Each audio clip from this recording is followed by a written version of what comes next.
This is The Prodigal Perspective, presented by EA Recovery.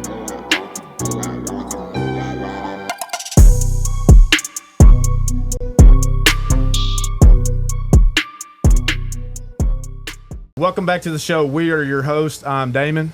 I'm Hayden.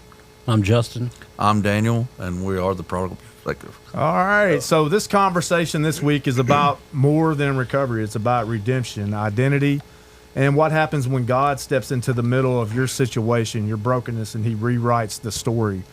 Today's guest, Hayden Dougan, has lived that transformation firsthand. From battling addiction to now working in recovery and alongside others, his life is a testament to what God can do with a surrendered heart. So, Hayden, welcome, man. We're excited to hear your story. Yeah, thanks for having me. Yeah, man, I've been looking forward to this, I think, since I got invited to the thing a month or two ago. Yeah. And, you know, I don't keep my calendar. I don't use a calendar very much, but it was one of the things I put on the calendar. Nice. It's pretty cool. Yeah. But, yeah, my name's Hayden Dougan. I'm originally from Cabot, Arkansas. Grew up there, went to school there and everything. I spent 15 years in active addiction. You know, growing up, I had good parents, a mom and a dad. They were divorced. So for me, you know, I didn't start getting into addiction until I had a motorcycle wreck at probably 13 years old, and I was prescribed opiates. And, you know, I took them as prescribed, and then, you know, they had them. I had the prescription for a while until they, you know, just took them from me. And, man, once that happened, you know, I started hanging out with the wrong people. I started resorting to the streets, you know, to be able to get the drugs that I was getting at the time. Yeah. And, man, even then, you know, I really didn't consider myself an addict at that point. You know, I'd always use that thing like, well, at least I wasn't, you know, snorting them or shooting them and all that stuff until eventually that all came into play, right? Yeah. So for me, you know, growing up at a young age, my trauma started. You know, I was molested when I was probably 7 years old. Yeah, And, yeah, man, and I remember, you know, trying to tell my father, you know, what had happened. And it was basically like, hey, man, just, you know, let it go, you know. And, you know, I'm growing up thinking all this is my fault. And I'll jump around a little bit. But what that did was, you know, being molested at a young age by a female babysitter that was, you know, my dad was dating. It was the girl he was dating's daughter. And, you know, man, it from drug addiction to sex addiction to porn addiction, like all that came hand in hand, right? But anyway, I'll kind of fast track into it. You know, I started getting on the needle and stuff like that, just seeing everybody, you know, kind of doing it. And I caught some charges. And it's a funny story, I guess. But long story short, I took a few Xanax bars and I went out, you know, hitting licks on some vehicles. And, you know. I can relate. Yeah. And, dude, I'm sitting there going through these vehicles and I'm just trying to find something, you know, like a flashlight, anything I can get. Anything. And I get a couple credit cards and I start venturing off back to the house. And I look over and I see this police car there. And I said, man, he's got to have something in there, right? So I went over there, popped the latch, and it opened right up. And I'm looking, don't see anything. And I shut the door and I walk off. I said, no, there's something in that car. Yeah. So I come back and there's an AR-15 sitting in the back of it. Nice. And that's the first, I grabbed it and I had it, but like the butt end of it was locked in. So I just left it. I was like, whatever. So I take the stolen credit cards. I went and got a full tank of gas at the Murphy's in Cabot. I got a 20-ounce bottle of soda, a pack of cigarettes, went to Walmart, tried to buy a PS3, whatever was popular back then. They asked to see my ID, and I freaked out and ran, right? So as I'm driving home, the only thing open at about 2 in the morning was Cupid's lingerie store. So that's where I turned into. And Because you never know. you never know. And, you know, I'm sick, man. I'm a sick individual. And so I go into Cupid's and I buy, you know, 4 or 5 DVDs. You know, back then, you know, DVD players were popular. I didn't have a smartphone at the time. Yeah. So I bought these DVDs, you know, and I go home and pop them in. I'm watching whatever. The next morning, I get with this girl that I was with, and she said, you got to go steal a TV from Walmart. Like, you were unsuccessful last night. And I said, all right, I'll do it, you know. So I went and stole this TV, walked out with it, went and took it to the guy, got my stuff. and we're driving home, and I'm in Austin at the time, and there's this 4-way stop sign, and I'm looking around. I'm like, man, there's a lot of cops out right now for it to be Austin. Yeah. And I bust a left, and man, that cop come in, and I look in my rearview mirror, and there's probably about 10 cops behind us. And you know, I'm over waving them by like, go get them. And well, they're looking for me, and they pull me over, and you know, of course, I had some stuff on me. They took me in, and they say, man, what? Were you the one going around last night robbing, you know, out of cars and stuff? And I said, no, it wasn't me. They said, you weren't at Walmart trying to use a stolen credit card? I said, no, that wasn't me. And at this time, they had a computer, and they pop up the footage, and I'm looking at it, and they said, so that's not you? I said, absolutely not. They said, Mr. Dougan, you're wearing the exact same thing in this video as you are right now. And so then a real embarrassing moment here. They took me to my house where my mom was and made me give them the DVDs that I purchased. With the stolen credit card. And dude, it was embarrassing. So I'm going to jail for my first time, and I'm in Lonoke County Jail, and the news pops up. And man, I guess I was 19 or 20 at the time, and they said a 19, 20-year-old male held in a slew of break-ins, including a police car, including Cupid's lingerie store. And I'm like, my God. And I look up, and you know, it's me. And I went to court. And the crazy story, I didn't know anything about the court systems, right? It's my first time ever getting in trouble. And they OR'd me on a no bond because I didn't see the judge, I guess, quick enough, like within 72 hours. So they let me go. And off to rehab I go. And at this point, it was a faith-based place. And, man, this program that I went to, it was an amazing program, but it was strictly, you know, Bible study, church and all that stuff. And you know, for me, if you force me to do something, I don't get anything out of it. It doesn't work with anybody. Yeah. And man, my dad was always donating money to him and stuff like that. My dad I called him one time and I said, hey man, I said, how's things going? He said, man, they're going good. He said, and I'm not going to say his name, but the guy that was running the place, my dad was like, man, I saw him at the casino the other day. And I said, really? He said, yeah, he wasn't gambling or nothing, but, you know, it was a little sketchy. And, man, a couple months later or whatever, he said, dude, I saw him again, and this time he was on the machine.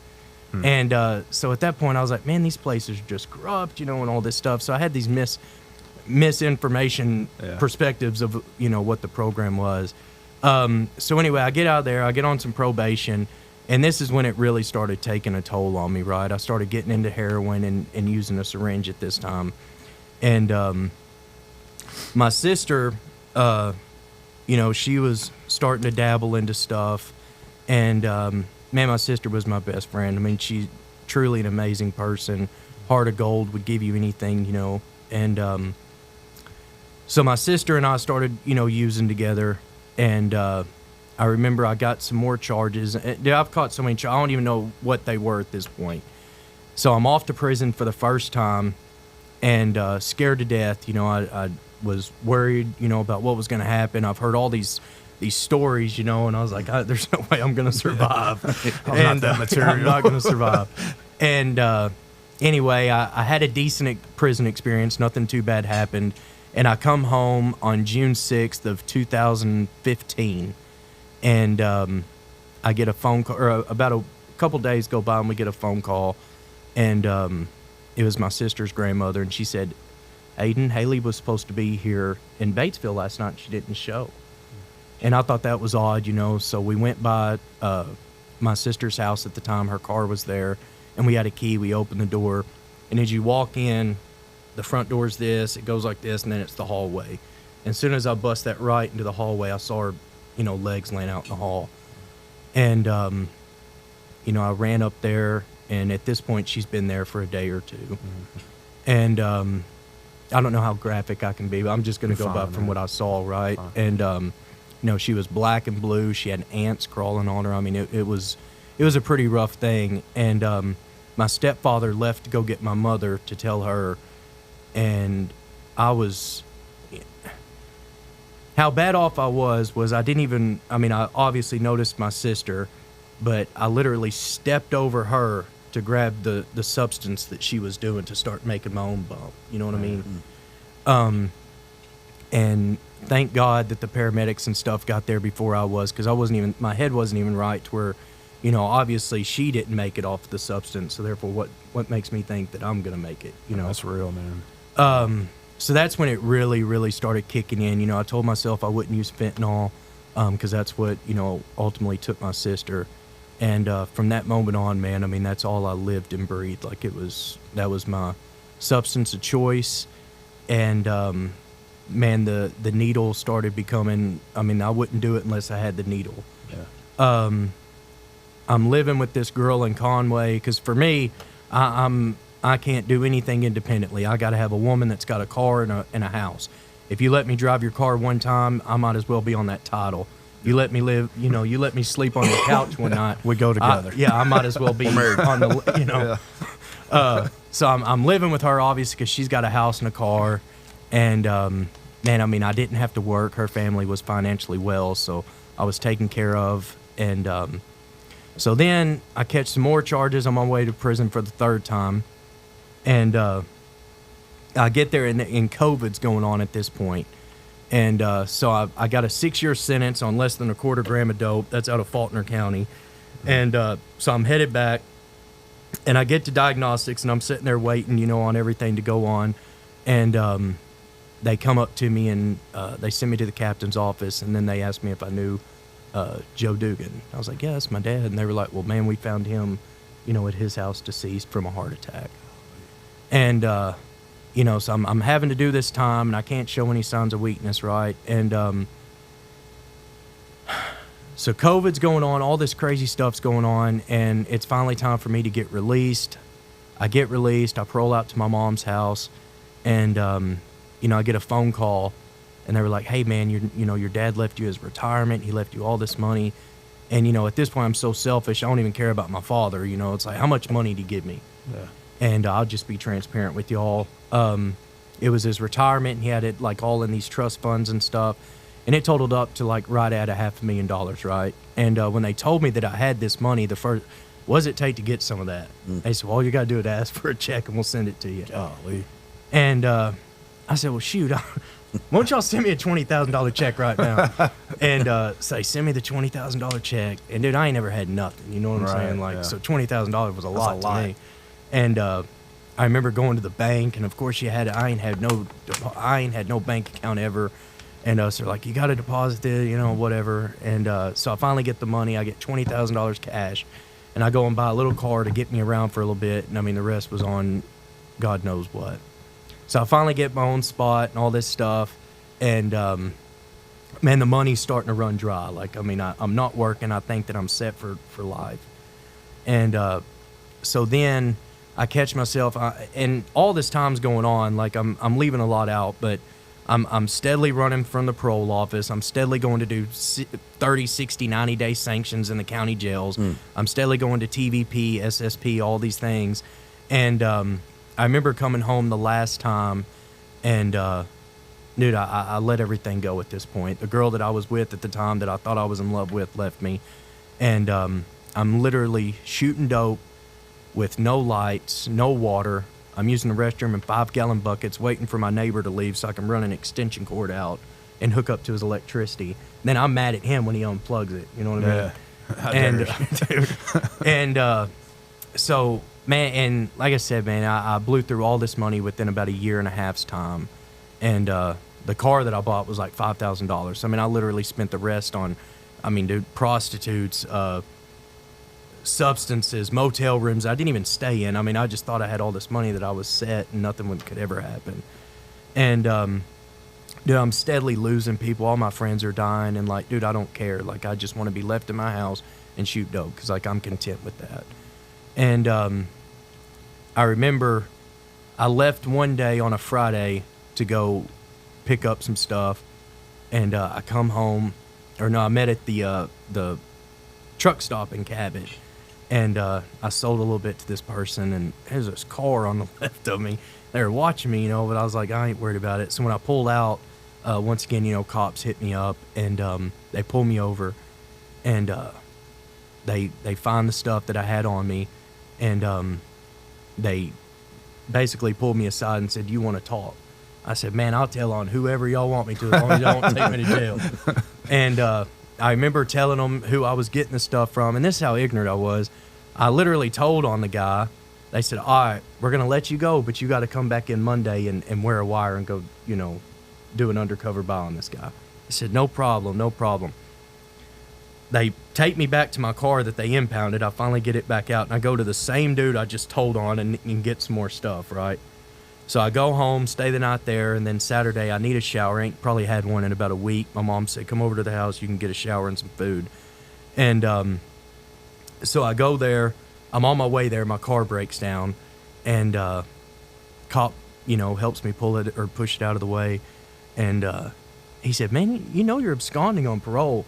I said, no. I said, I am. But listen, I'm working with y'all. I've already it's already set up. I'm supposed to come in Monday, and I'm turning this guy in for y'all. So, yeah. Yeah, and he patted me down again, and he found some more stuff. So I caught a trafficking charge of fentanyl on Friday and turned around and caught another one on Saturday. And this is where my recovery kicks in, and I'll go back into the other stuff. But so I'm in jail. The first offer is 10 years on 100%, large habitual. And I don't want to go back to prison. I'll do whatever it takes, right? And I go back again for the court date. They drop it like to 2 years, so it's 8 years. And I finally go in the third and the whole time I'm filling out this online the application on the little kiosk thing they got there for the PAT program.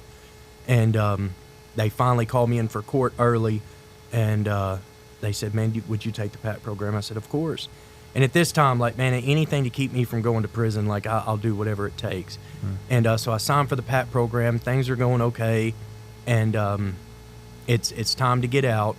And I pick a recovery house that I want to go stay at. And Jimmy McGill's Next Step Recovery Housing was the only one that I heard of, or that I felt like I could connect with.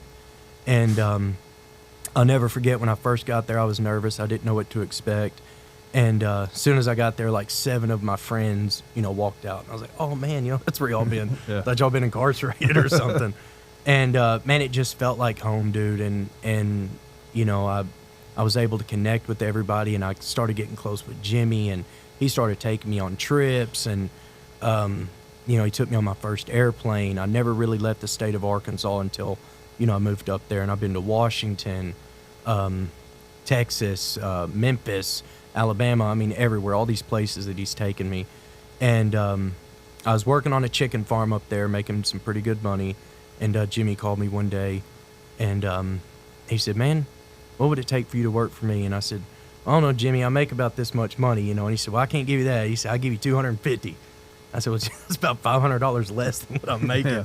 And he said, do you want to save lives? Or do you want to mess with chickens for the rest of your life? That's good. I said, well, when you put it that way, I guess I'll rock with you. So I did that, man, and I started just as a basic van driver, just getting people back and forth to work. And then as that, it started progressing, and I started doing this and doing that. And now I'm the program coordinator. I do all the phone intakes. I do the Narcan training. I help them get their socials, their birth certificates, their IDs. I do acceptance letters. I do parole reports. Like, I send them all in emails. And I'll be real with you, man. I didn't know what an email was. I didn't know what a PDF file was. Yeah, me either. Thank God for ChatGPT.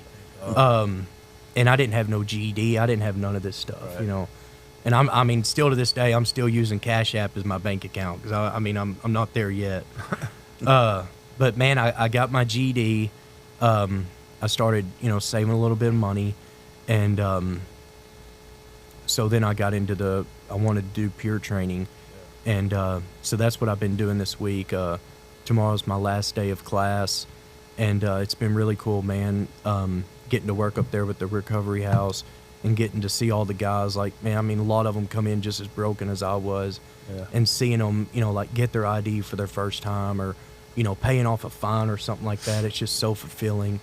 But I didn't really touch on it, but I don't really like to relive the past, as far as my addiction and stuff. But man, it got to the point to where I'd be staring at a syringe, in tears, crying like, man, I don't want to do this, but knowing I'm going to do it anyway.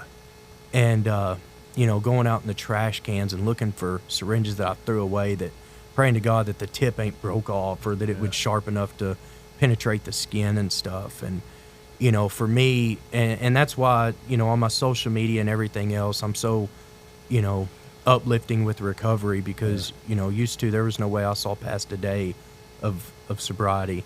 And now I got 2 years, 5 months, and 10 days. Yeah, that's what's and up, man. Congrats. for me, that's a huge accomplishment. I think that, just seeing your social media and like running across it, man, because when you're in recovery and you click recovery, the algorithm's gonna send people like that to you, and we all follow Jimmy, and I that's what I saw. I'm like dude's really like encouraging, positive about it. There's no negativity that I saw.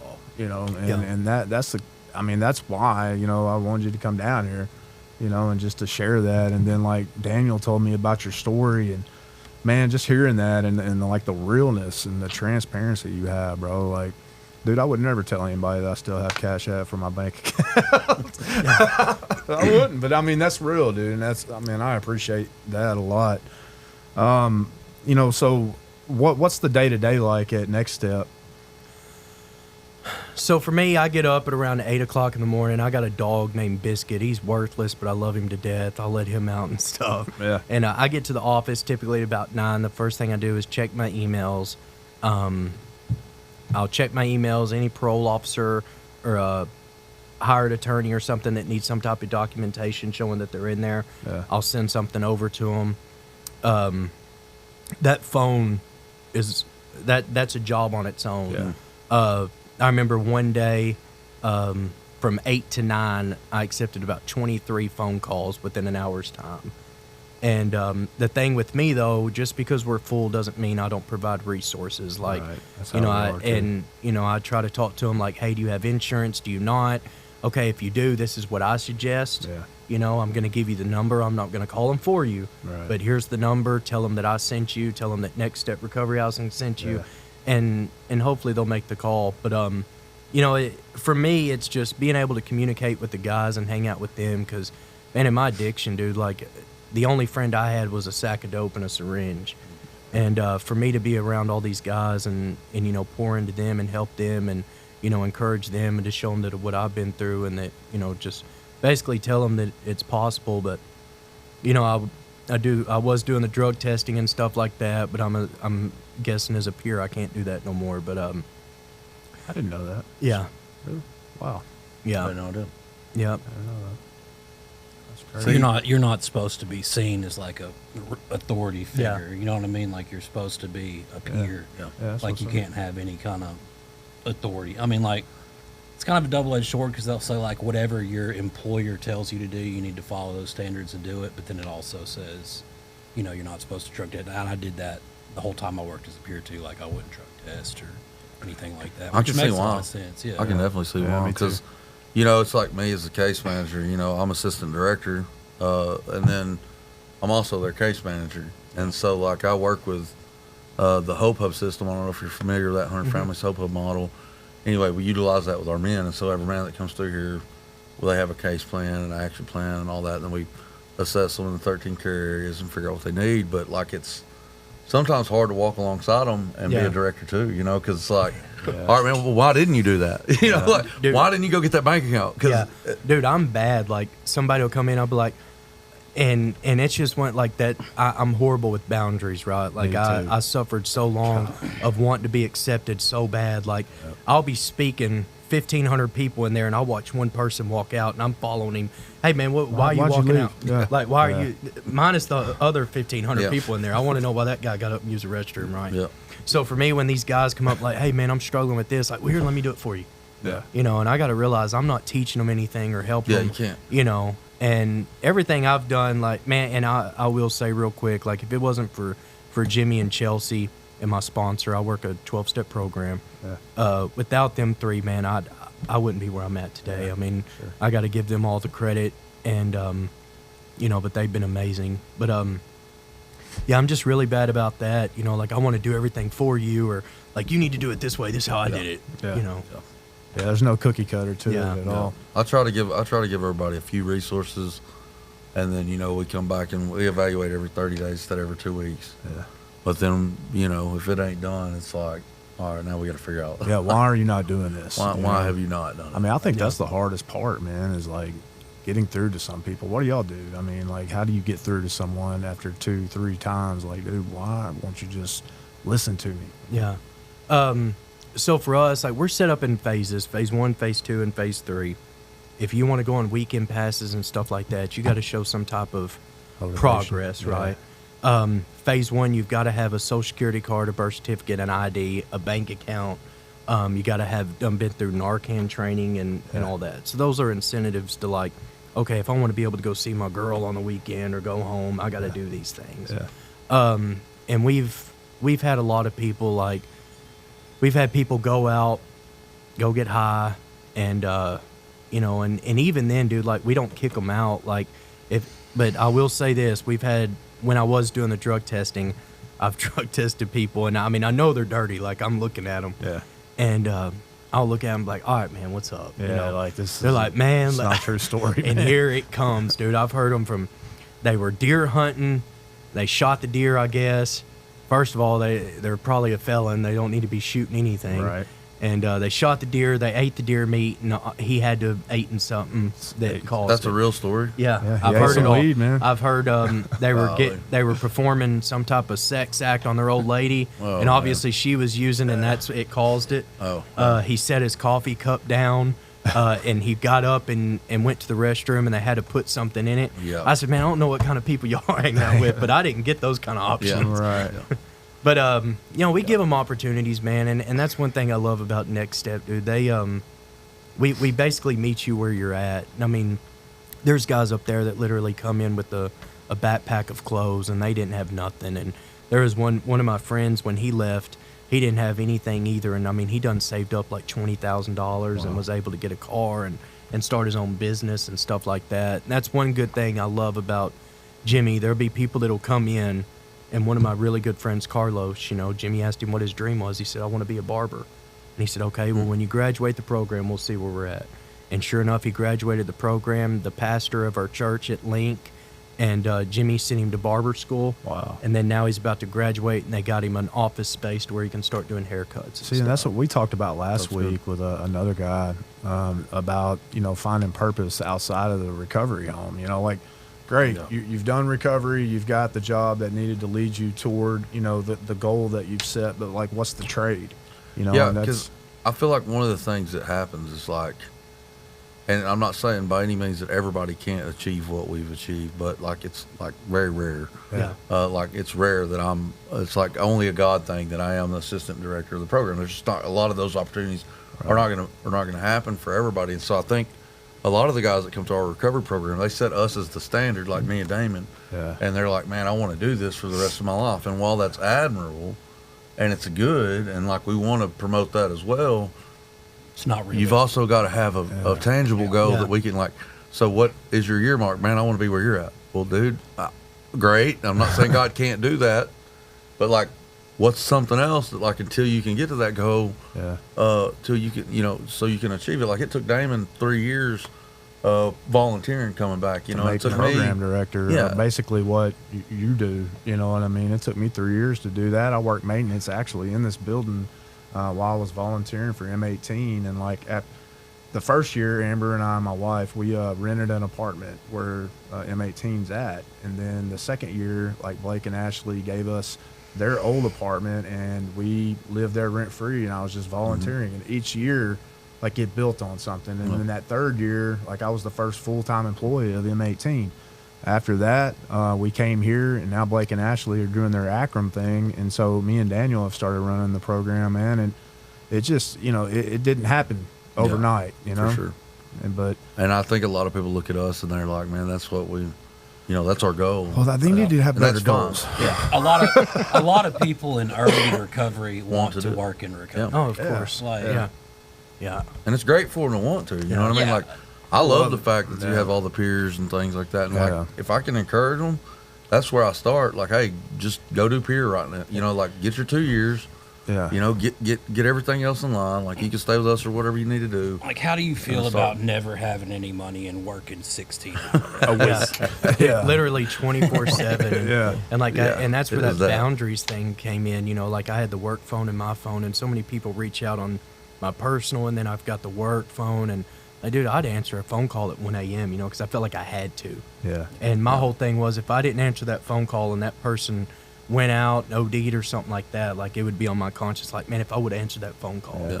And like now I've set it up to where, like, man, I've learned the do not disturb on my phone. You know, I didn't know that was a thing. That's a sweet You button. know, I learned that. Do And not like, dude, I disturb, got to yeah. utilize it, or man, I'll burn out. Like, Yeah. and I've caught myself, like, we're a 66-man bed facility, That's a lot. and it really is, man. And you know, somebody be like, hey, I really need to talk to you, and I'm like, all right, man, what's up? Man, somebody took my milk. I'm like, For real, bro. I just stopped what I was doing to answer that. But, you know, and I'll catch myself growing a resentment towards these guys because they, Yeah. you know, utilize me so much. I'm like, dude, I need some me time, you know, Yeah. that self-care and all that That's, stuff and comes that, man, in. that's important. Yeah. Like, and dude, Yeah. like when you get married one day and you've got little, are you married? You got No. kids? No, I've got I actually have a kid next month. Really? Yeah. Yeah. Okay. Yeah. All right. Yeah. And so, yeah, I mean, that's going to suck up time, you know, and now like me time dramatically decreases, you know, Yeah. so it's going to be important, bro. Self-care starts, though, at do not disturb. You know Yeah, what I mean? yeah, Like, that's- for me, that There he gets goes again. 10 p.m. He always has these little sayings like, 10 where'd you come up p.m. with to that? 8 a.m., man, do not disturb, bro. Like, I only have a few people that can do that. You know what I mean? Like, I'm going to pick up no matter what yeah. when they call. One of them is going to be Deanna. Yeah. I'm going to pick up when she calls me. Yeah. But that's because she picked up, you know, when I called her a Yeah. million times. And she helped me get my kids back. So Yeah. that's a major deal. Yeah. But I have Damon that I'll answer, man, and I'll answer Drew because I know that he very I ain't rarely. answering that dude's call. You know, Drew don't very rarely calls me, so Yeah. I'm not gonna. You know, I'm always gonna answer that. But I do have a few people. My wife, no, she's gonna do not disturb. You know what I mean? Like, that ain't happening. Man, you a lie. We live. I'm just playing. But you know, both of us work in recovery, man. And I'll tell you this: her phone rings way more than mine, Yeah. dude. She Her is phone is the insane. case manager of case managers, though. So we Yeah. have a new grant here called the Fatherhood Initiative, and she's a case manager for like 40 different fathers. And so, like, that's part of my job now for, like, I don't know, a couple hours a day. I teach fatherhood. I don't know anything about it. You know what I mean? Like, I really feel ill-equipped. I was telling Daniel that yesterday. I was like, dude, I was a horrible father. Like, it's only like the last 5 or 6 years that I've gotten a little better at it. You know what I mean? But, dude, I just had this thought, like, lately what I've really been trying to do for our program is kind of close the stigma between faith-based and, like, secular recovery. Like, Justin, he works in secular. He's my best friend, dude. He's my best man at my wedding, you know, and we have started, like, we'll send a person over to Serenity Park.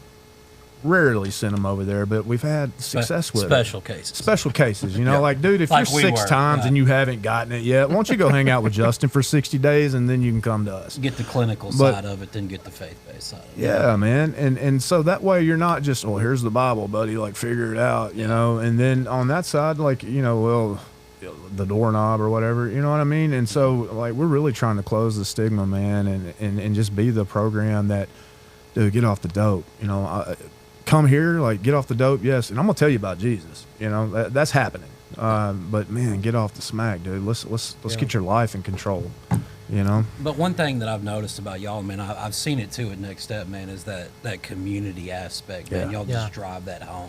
Yeah. And that's so important, especially in early recovery, Gotta have man. it. Yeah, for sure. So for me, you know, and I'll just be honest again, when it come to God and all that, man, I didn't believe, you know, like That's how it I was forced to go to church because I felt like my mom and dad screwed up that week and they're dragging me with them. Yeah. And I'm like, man, why am I going? You know, Yeah, I didn't do I nothing. do anything wrong. And, you know, and I was like, man, if there's a God, why is my dad gone? Why is my sister gone? Why are all these friends of Yeah. mine gone? Yeah. And even when I got to Next Step, I was 12-step program, man, all the way up until about, and that's one thing I love about us too, like, it wasn't forced upon. Yeah. It was like, you've got AA, you've got Forever Free, you've got church, you've got NA, pick which one you want. Yeah, It don't just matter do which one. something. Do something. Do it all. Yeah. And so Yeah. I started doing, you know, full-blown NA, and man, I went, there's a guy there at our house, and his name's Nick, and dude, if I could be like anybody, it's like Nick. Like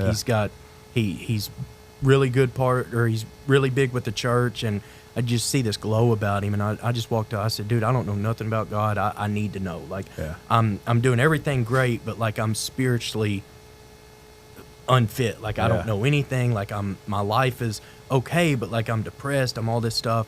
And so he invited me to Bible study one night, and I fell in love. Yeah. So now I switched up a little bit, like on Mondays and Wednesdays and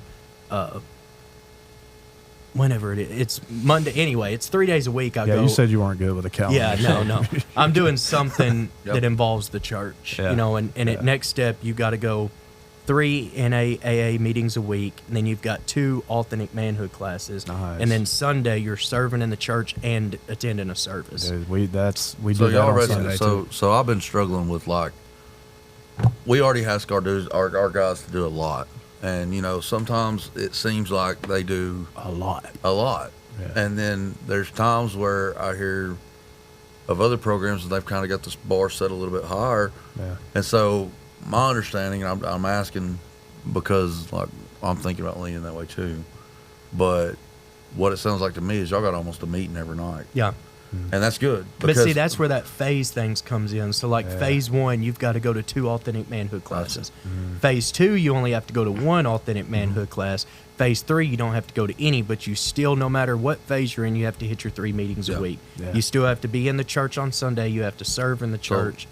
So, y'all got 3 touch points and then a church. And so that's the same thing we got right now, but I have been thinking about picking it up a little bit because it seems like what happens, man, is our guys get bored. Yeah. And then they don't have something to do on that night. You know, they start off with like a ton of stuff to do, and then I guess they just forget that they're not forced to do it. It's better to keep them so busy that they don't have any time. Yeah, I mean, on some cases, I think that's that way.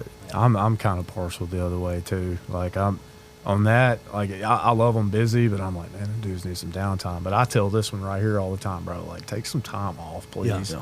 Like, I need you 100%, you know? And he's just a workaholic. Yeah. Like, dude's always in it in the middle of serving.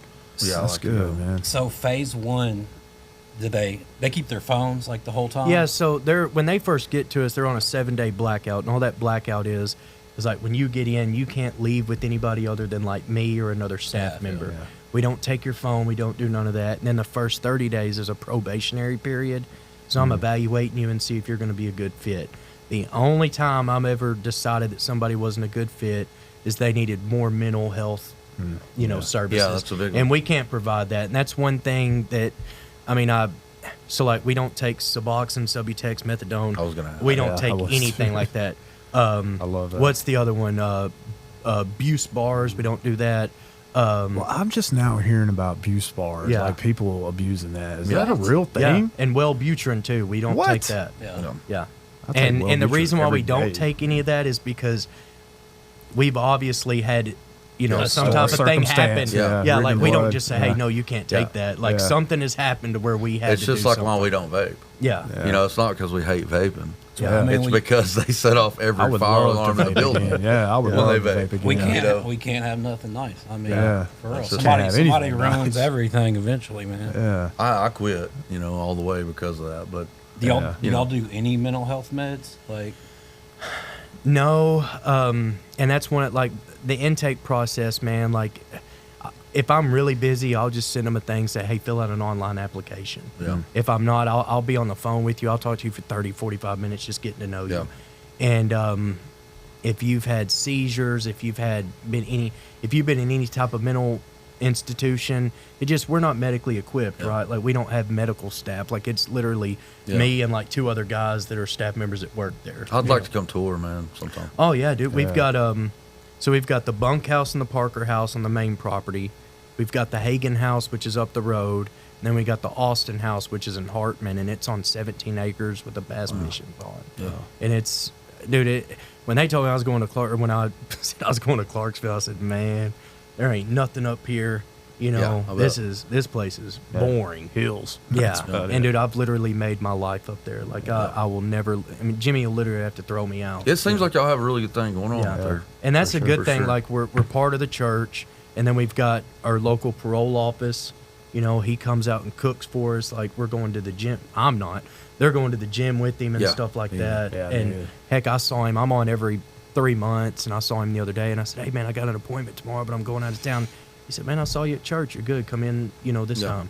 And, that's just the trust and the cool thing that we got now. But, dude, it's awesome. I mean, you still got some guys that are, knuckleheads or whatever, but the camaraderie and the brotherhood and stuff we got there is just really neat. I seen y'all had one up there. It was, Doo Brown. no, I got a I kick like out those of it though. videos. There's one. I'm not gonna say his name because it ain't right, but it was one that we had talked to before about coming down here, and it was just. I have no clue. I'll tell you after this. Okay. But yeah, it was good. The He wound up not anticipation making is it. killing He didn't me make right it. now. You know Yeah, what I mean? no. But And he's you really s- popular. And you said you're doing peer training this week. Yeah, so like tomorrow's my last day. I've been up here since my sponsor I went to Camden Saturday night. My sponsor spoke up there. I stayed with him and then checked in my room Sunday, and I've been up here since.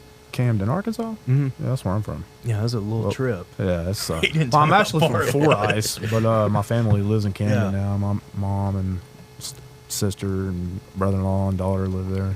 So, So what are you gonna do with peer just to add it Dude, to kind of the repertoire? Probably keep doing just what you're add it, doing? man. I mean, I couldn't ask for anything better than what I've got going on.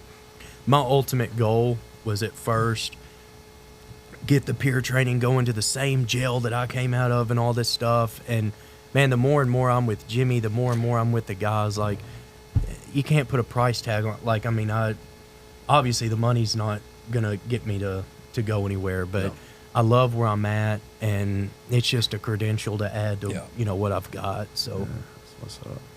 So you'd say you got like your start in recovery, like at back program. yeah, the PAC program and Crystal Holland, she was Shout out Chris, dude for Michael sure. Springer. Shout Yeah, out. they're That's all who we just great. met. the Yeah, other we day. had lunch with Michael and Yesterday. his Michael's, crew yesterday. He's a good dude, man. I Yeah, love Mike. yeah, they're all good people. I knew Yeah. they were like you're around recovery and you see faces and you don't know names and like dude, I'm from South Arkansas, and then when I was in Conway for 5 years at Renewal or 3 years at Renewal Ranch, so like I see faces on Facebook but I don't never put names, and then I was like, man, we got to get in jails again like we used to do, that go in and interview the Yeah. pack, and we spoke at CSI yesterday and getting around dude then and putting the face with the name, I was like, oh yeah, I've seen you Yeah. a bunch of times.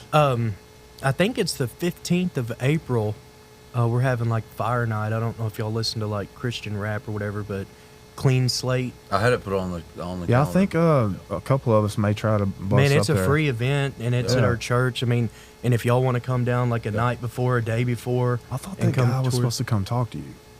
Yeah, we talked actually because Yeah. of that event. He was so, wanting to come do ours too, but I've already got everything set up. Yeah, Yeah. I meant to call him back. I'll totally let that. Yeah, and I didn't think about it till right now. Yeah, yeah. Is that a rapper, Clean Yeah, Slate? he's pretty good. He's really good. He's really good. Yeah. We've Is he better actually than made Damon? do what now? Is he better than Damon? I don't rap. Damon raps. Hey, Damon does have some raps out. He I does have raps do. I out. used to do spoken word, but that was Yeah. a long time ago. Like, Yeah. Hey, look, I gave it up on my rap career. Speaking of raps, I Too mean old Jimmy now. come out. Yeah, I you know, saw and that, as a saw matter of fact, that. that's I guess this would be a good time to announce he's actually hitting the stage that day too. Really? Yeah. Nice, nice. But he does music with like Benjamin Lerner and all them, Yeah. and it's pretty cool. But he's obviously doing it for fun. Like he ain't trying to, All right. Right. And I'd also like to point out that, that the Doo Brown character, he's Dude, that's funny, though. he's a character. Like we get people all the time like, man, he's I like they the think he's a taekwondo real video person. y'all got Oh man, going. that's the thing. Like, I make some stupid videos, and I don't care. Yeah. man. Like, I just, man, you can have fun and not get high. Yeah, and for I sure. think and to add to, like, I think people that have come from addiction, man, I think we're some of the most talented people in the world. I Yeah. think the sky's the limit for what we can actually achieve. Yeah. And it's just make the choices, man, one day at a time, dude, and put it all together. Consistency over time equals success, man. Yeah. The 15th, huh? Yeah, I think that's. Let me look because I don't. Yeah, want just put it in my That's calendar. that's Clarksville. Yeah. Clarksville's like right past Russellville, right? Yeah. It ain't that far. 15, Literally 20 about minutes. 20 No, minutes. Yeah. yeah, it's not far. We can get Amber's Tahoe and take off. Yeah, we're down. Yeah. So the. Yeah, I have it in our calendar. Do you? I That's the day after Wednesday? recovery night. No, it's the. What do we have? There's something going on that day. no. 25th scheduled of that. this month. Yeah, We have the 'cause- 24th, which is what Recovery night we night, talked about, yeah. and that's why he talked about coming down on the 24th because it'd be cheaper on us. That's right. And then on the 25th, it would. I just wasn't going to correct anybody, but on the 25th, it would have been. That's what I Up scheduled there. for us to do is go up there. Yeah. I don't. We can put- definitely I don't go, put man. anything in my calendar either. I need to Yeah. start doing it. It's The so- reason why I keep I'm a a calendar nerd is with because it. if I didn't, I would not make it. Yeah. Dude, I am a nerd with it, and I've taught him to be. Dude, you got to nerd out on those calendars. We have a lot, like a lot of moving parts because our guys for 4 months they don't work. They work for us. Yeah. It pays for their stay. My memory Okay. has gotten really good though in recovery. Like I can remember most things, but think a lot mine's of getting It's getting worse. no, a bro. lot of times like I'll remember something like the day of, and I'm like, oh crap. See, I Like I'll used to never be. forget he likes black cats.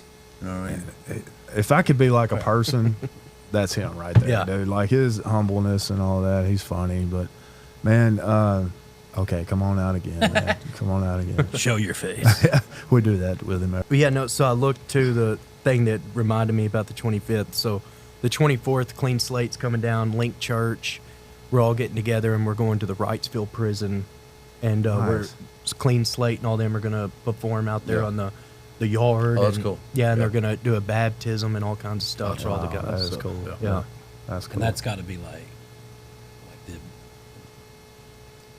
model prisoners, right? Like Wrightsville's probably a good unit. Like Yeah. I think well, you- I mean, Well, I it don't used think to be. they're picking and choosing. I think No, like they everybody- said there's about you got to be a certain. There comes Johnny Cash. Y'all come on 900 to out. 1,000 They ain't letting no inmates class there. fours Yeah. out there. It's gonna be like Well, no, actually, I thought they went class 4 though. So here's the deal with Rossville. Rossville, back when COVID hit, man, it become pretty off the chain.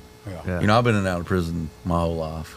In fact, whenever he was talking about Have you going been to Rossville? going to the little store, the adult store, it related with me because I remember, you know, when I was 17 years old, I stole a safe. Okay, and in that safe was a bunch of adult toys. I had no clue, and I thought I had like the world's greatest safe with all the money in the world. There's gonna be all kinds of And I stuff drove in to a this. cemetery parking lot and threw it out, and it just busted. And I remember stuff hitting my window, you know, and it's like little baby. Anyway, it don't Yeah. matter. How long ago was it? 2 weeks You know, last month. no, you know, a long time ago. But anyway, that was sent me on my first prison trip. You know, back Yeah. then.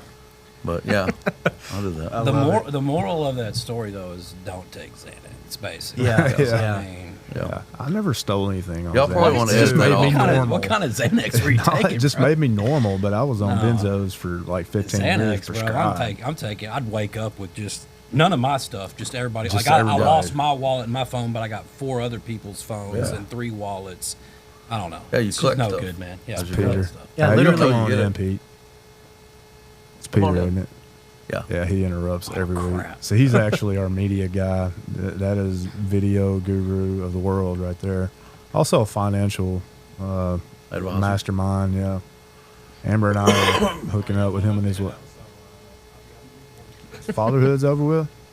Fatherhood over with. When I'm up, like every time I'm up Yeah, here, I'm yeah, like, man, I'm like, I need to sit in on this financial class, or I need to sit in on this fatherhood class. Like I need to start. Man, next we week- have a lot of good stuff going on here. Really. Man, No, yeah. like, And so I'll tell you a little bit about our program. Yeah, I was about to say I saw some guys that I actually know. Really? Yeah. I'm not gonna say their names, but Yeah. whenever I was pulling up, and I was like, man, what? I bet okay. one of them, and I'm just gonna say it. I'll Is it edit Clint Oaks? Is it Clint Oaks? Of course. Golly, dude. Yeah. We We were do it. talking Everybody about that knows before Clint this. Oaks. Hey, Everyone. I've Dude been to the knows- Faulkner County Jail probably. Dude, I only lived in Conway for 4 years, and I've probably been on the inmate roster 20 times. Lived in Cabot my whole life and only visited the Lonoke County Jail a handful of times. Yeah. Every time I was in Faulkner County Oaks Jail, was in there. Clint Oaks was in that's there. crazy because Man. every time I've been to Faulkner County Jail, Clint Oaks has been We're In- working in with him through 15. some stuff, but here's the thing about Clint, man, and I'm He's so guilty of this. likable, man. I really like the dude, I do too. and I think he's doing all right. You know, he's got some stuff that he's got to work on for sure. He's Like we got to get him, hard-headed. we got to get him to Golly. dress a little bit different than what Yeah. he. I've likes known to dress, Clint. but- I've known Clint for 20 Bro years. dresses like I've a known janitor. Clint for probably 20 years, and I'll No, tell like y'all a, though. like a. I'll I tell don't know. y'all, he's come a long way. Yeah. A long way. Just in this short time he's been here, man, Yeah. I can see it. So 'cause, the first time we had to take him to court, I sat down at the table and a few of us were sitting there. I don't remember who, and he had one of those like gray like janitor suits on or something that you wear in the oil Coveralls? field. Yeah, coveralls. And I'm My like, guy. I said, Clint, do you have like some blue jeans and stuff, man? I'll give you something. I just want you to dress a little better for court, bro. Like you're representing us too. Yeah. You know what I mean? And he's like, yeah, I mean, I got some stuff at home. And I'm like, but you thought this was a better option, you know? Like what is going on? And dude, like yesterday, same thing. Wore the same thing to court. And I kind of got on him today and I was like, man, like, did you wear that to court, that same gray jumpsuit to court? Yeah. And I said, do you not remember the first time you went to court? Like, I asked you to like dress a little nice, man. And yeah, and dude's just hard headed. But Yeah. he's so likable. I mean, it's, I don't know. Here's your character. Yeah, he is. Yeah, I figured it out. I know everybody knows Clint. Yeah. It's really surprising to me. Joe Spivey come on the other day, and he's like, man, I could have swore I seen Clint Owens. And I was like, yeah, you did. Yeah, Dude, yeah. I really don't want to cut this part of the podcast out. No, it's fine, man. You'll love it. Y'all aren't bound by HIPAA, are y'all? No. In fact, I got HIPAA consents on everybody. Yeah, so everybody. I ain't worried about that. Yeah. So Sign we're the gonna line. name everybody here. No, the reason why I leave names out a lot of times is just out of respect. Yeah, for sure. When it comes to the residents, though, like Clint, you know, I mean, me and Clint's done a lot of videos. We just did a video of him making mac and cheese with Yeah, I watched coffee that. in it. With coffee. And, you know, and it's just interesting that somebody would eat that. And he really was eating it. So I was like, hey, man, Oh, what do you got? That's, you know what I mean? That's Like, tell me Faulkner about County that. for you. No, he had But- another serving of it today. And Yeah, that was he said it yesterday when he made He said the it keeps video. him awake in Yeah. class. You know, whatever works, Yeah. as long as he's awake. Yeah, I forgot what I was talking. Oh, the program. Yeah. Yeah. So 4 months, phase one. You know, we're in downtown, and so the guys 6 to an apartment. We have 5 units now. We're pretty full now too. I mean, we got a few beds. But for 4 months, they work for us. You know, rent free, obviously. You know, we get them in Hope Hub. Daniel's the case manager, and they get all that stuff situated. 13 care areas. So we just added that. We recently just went to 3-phase, like y'all. The second phase is 2 months, and so we just give them a phone. We're like, hey man, if you can handle this thing for a couple months, then we'll go to phase 3. And so it's a little slower transition. Man, what I've learned in recovery, and I don't know if it's, and so what I've learned, man, is like the longer you can stretch it out, there's no like substitution for time. Yeah. And some sort of structure, you know. I mean, structures vary and time varies, but I mean, it's all like the same concept, I guess. Yeah. Yeah. So, you know, I mean, just to tell a little bit more about what we do is we have the unique opportunity to take a guy that is broken and beat down, and obviously the first thing we got to handle is the drug addiction, which was my case with me and Leslie. You know, we had both of us on drugs and our kids taken, and like I had multiple counties with court. But the cool thing about Every Arkansan is we have 6 different ministries that work alongside families and people. And so we have EA families, which helps with child welfare involvement, DHS involvement. They help evaluate you 13 different care areas and help you go from crisis to career. So we got the families team. We now have the fatherhood team, which teaches 24/7 dads curriculum. It's another added thing that can walk alongside you if you're a dad, and then you'll have a case manager, just like the 100 Families case manager, but it'll be for dads. And then you have EA Church Engagement, which shares tangible goods with the local church, so that way they have opportunity to share the gospel with somebody.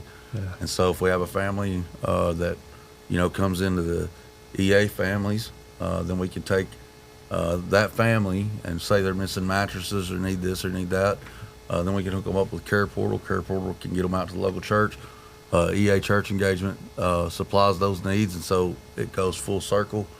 Then we have EA Kids Mobile, and we have EA Dream Center. We have the Dream Center on Daisy Bates, and so what they do is basically daycare, after school programming for children, free of charge.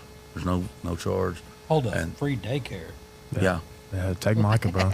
And so they have the free daycare, and then they also have the EA Kids Mobile team, which goes out in the communities like this, and they teach Jesus and provide a meal. Yeah. And every weekend we go out on Saturday, we'll serve Saturday, and we get to share the gospel with children. We get to cook with them. The last 2 weekends, the recovery teams got to take the lead on it, so that was pretty cool. Yeah. Watching it go full circle. But man, we've got a lot of different things going on, and I think one of the things that I'm grateful for my position now is that I have got to basically utilize every one of those places to get to where I'm at today. And so I realized that, hey, recovery is one portion, but there's a whole lot more than just recovery. Yeah, I've watched the whole thing happen, and so it definitely made me a believer. You know, I always say, like, when we first took on Hope Hub, it was more him wanting to do it, and I was like, yeah, you know, whatever, let's just do it, you know. And now I'm watching, and I'm like, all right, I believe what's going on, because it focuses and, like, centralizes on each little place that a person needs this and that, and sets up a plan for it, man. And so to progress through a phase, they have to have certain things done to go to the next phase, a lot like y'all, you know. And so, man, good. Well, dude, hey, thanks, man. Yeah, thanks for coming, I appreciate y'all for having me. Yeah, man, it's been a blast for sure. And keep doing what you're doing, Yeah, bro. I appreciate it. Definitely an inspiration, man. Yeah. But yeah, I'd like to add too, man. I mean, if Next Step, if I or anything, you know, can help y'all in any way, I mean, for sure. I would love to do whatever. I mean, dude, that's just my passion, to be able to, and for the first time in my life, not want anything in return. You know? Yeah. Right. And, Well, man, I love to make connections with people, and especially, you know, because I know here's the thing. We're not the one-stop shop for everybody. Yeah. There's a lot of people that are struggling that just want to come out and want to be able to go straight to work, and we can't provide them that, you know. And so that's why I was asking you about your resources, because here's the thing, to connect resources and stuff, and then also utilize them later on. And so now, you know, I feel like we've opened up a new door where we can do that. Yeah, man, it's definitely about just building people, man, once again, you know. And like he said, we're not a one-stop shop. We have a lot going on here, but I mean, we're not in competition with any other program. We just want to help and build. That's my main thing right now, is to bring the community together. That's why we're doing these recovery nights. I know y'all got a little something going on the 24th, but maybe the next one y'all can come hang out. You know, we'll try to get up there the 25th. That sounds like fun, dude. I'd like to go tour y'all's place. Yeah, I'd for like sure. to see what's already going on. Yeah. Well, all right, man. Well, there you have it, Hayden Dougan, the story. Man, it's been a good time once again, and we're gonna sign off of here. So until next time, we're your host. I'm Damon. I'm Hayden. I'm Justin. I'm Daniel, and we are the Prodigal Perspective. Dude, fun. This is The Prodigal Perspective, presented by EA Recovery.